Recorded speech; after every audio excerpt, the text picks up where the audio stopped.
Hello everyone, RKL প্রোডাকশনের নতুন ভিডিওতে আপনাকে স্বাগতম। আজকের ভিডিওতে আমি আপনাদের শেখাবো কিভাবে যে কোনো অ্যাপের লোগো পরিবর্তন করতে হয়। তাহলে চলুন ভিডিওটি শুরু করা যাক। প্রথমেই আপনার ফোনে থাকা প্লে স্টোরটি ওপেন করুন। তারপর উপরে থাকা সার্চ বারে সার্চ করুন আইকন চেঞ্জার লিখে।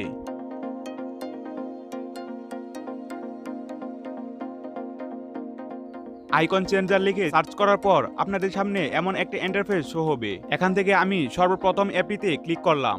এটি আমাদের কাঙ্ক্ষিত অ্যাপ। অ্যাপটির লোগো আপনারা দেখে রাখুন। আপনাদেরও সেম একই অ্যাপ ইনস্টল করতে হবে। এখান থেকে অ্যাপটির ভিতরের কিছু অংশ আপনারা পিকচার হিসেবে দেখতে পারবেন, যা দেখে আপনারা অ্যাপটি ইনস্টলের পূর্বেই একটা ধারণা নিতে পারবেন অ্যাপটির ভিতরে কি রয়েছে না রয়েছে। শুধু তাই নয়, এই পেজটি থেকে আপনারা অ্যাপটির রেটিং সহ বিস্তারিত দেখতে পারবেন। এবং আপনারা দেখতেই পাচ্ছেন রেটিং 5 থেকে 4.8, যার দ্বারা সহজে বোঝা যায় অ্যাপটি কতটুকু ভালো। তো এবার আমাদের অ্যাপটি ডাউনলোড করার পালা। তো আমরা এখানে ইনস্টল অপশনে ক্লিক করলাম। আপনাদের যদি ইন্টারনেট স্পিড ভালো হয়ে থাকে তাহলে খুব তাড়াতাড়ি এখানে ইনস্টল হয়ে ওপেন হবে।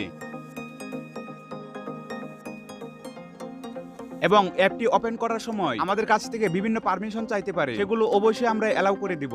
তো সবকিছু ঠিকঠাক থাকলে আমাদের সামনে এমন একটা ইন্টারফেস শো হবে। আমরা এখান থেকে যে অ্যাপটির লোগো পরিবর্তন করতে চাচ্ছি সেই অ্যাপটিতে ক্লিক করলাম। দেন ক্লিক করার সাথে সাথে এমন একটা ইন্টারফেস শো হবে আপনাদের সামনে। এখানে মূলত অ্যাপের লোগোর পাশাপাশি অ্যাপের নামও পরিবর্তন করতে পারবেন। তো এখানে আমরা গ্যালারি আইকনে ক্লিক করে সরাসরি গ্যালারিতে চলে আসলাম এবং আমরা অ্যাপটিতে যেই ফটোটি সিলেক্ট করতে চাচ্ছি অথবা ব্যবহার করতে চাচ্ছি সেই ফটোটিতে ক্লিক করলাম। তারপর আপনি ভাবেই আমাদের সিলেক্ট করা ফটোটি এডিট করার জন্য এমন একটা পেজে শো হবে। তারপর আমরা আমাদের পছন্দ অনুযায়ী আমাদের কাঙ্ক্ষিত ফটোটি এডিট করে নিব এবং প্রতিবারের মতো সবকিছু ঠিকঠাক থাকলে উপরে কর্নারে থাকা ঠিক আইকনে ক্লিক করতে হবে। দেন এখানে আরো একবার এডিট করার অপশন পাবেন এবং এখান থেকে আপনাদের পছন্দ মতো রেশিওগুলো বাড়িয়ে কমে দেখতে পারেন, অর্থাৎ আপনার নিজের মতো করে কাস্টমাইজ করুন। তারপর এখানে থাকা এরো আইকন অর্থাৎ ডাউনলোড আইকনে ক্লিক করুন।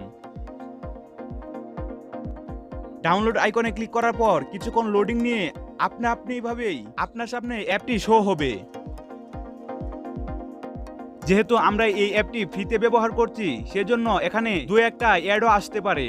আমরা জাস্ট এগুলো স্কিপ করব। অ্যাডগুলো শেষ হয়ে গেলে অথবা স্কিপ করার পর আপনাদের সামনে এমন একটা ইন্টারফেস শো হবে যেখানে লেখা থাকবে অ্যাড টু হোম স্ক্রিন। এখান থেকে আপনারা জাস্ট অ্যাডে ক্লিক করুন। তারপর আপনার হোম স্ক্রিনে চলে যান। আমি আমার হোম স্ক্রিনে চলে আসার পর এমন একটা ইন্টারফেস শো হচ্ছে আমার সামনে। আমি যেহেতু ক্লিপকার্ট অ্যাপটির নাম এবং লোগো পরিবর্তন করেছি সেজন্য আমার সামনে আমার কাস্টমাইজ করা ক্লিপকার্টের লোগো এবং নামটা শো করছে। এমতো অবস্থায় এই অ্যাপটার উপর ক্লিক করলে সরাসরি ভাবে আমাদের ক্লিপকার্ট অ্যাপ্লিকেশনে নিয়ে যাবে এবং একই ভাবে আপনারা চাইলে যে কোনো অ্যাপের নাম এবং লোগো আপনি আপনার পছন্দ মতো কাস্টমাইজ করতে পারবেন। তো এই ছিল আজকের ভিডিওটি ভালো লাগলে অবশ্যই লাইক, কমেন্ট এবং শেয়ার করবেন।